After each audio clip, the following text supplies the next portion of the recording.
Nakakalungkot na balita para sa mga Maya Black credit card users.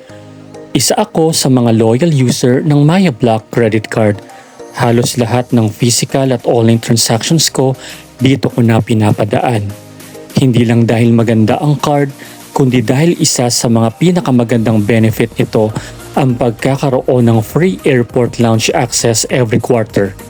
Bilang isang traveler, malaking bagay talaga ito sa akin. Pero itong mga nakaraang araw lang, nakatanggap ako ng email mula sa Maya at ito ang bumungad sa akin. Simula sa September 21, 2026, may bagong terms and conditions na para sa lounge access. Ang unang lounge pass ay makakakuha na lamang kung mayroon kang minimum na 15,000 na successfully posted transactions sa loob ng 30 araw bago ang lounge access. At kung gusto mong magpatuloy ang mga susunod na launch passes, kailangan mong gumastos ng hindi bababa sa 15,000 kada buwan sa loob ng 3 buwan na magkakasunod na buwan bago ang iyong launch access.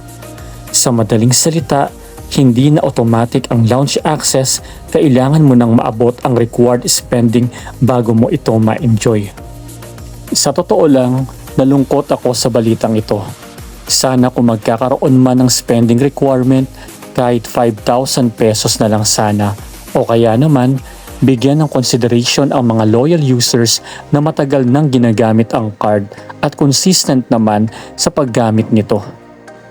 Sa tingin ko, dahil sa pagbabagong ito, maraming card holders ang maaaring hindi na gaanong gumamit ng Maya Black credit card at may iba pang posibleng magpa-close na ng kanilang account. Sana mapakinggan ng Maya ang feedback ng kanilang mga loyal customers at sana ay ma-review pa nila ang bagong terms and conditions para mas marami pa ring makinabang sa isa sa pinakamagandang travel benefits nila. Kayo, ano ang masasabi nyo sa bagong policy ng Maya Black Credit Card? Sulit pa rin ba ito para sa inyo?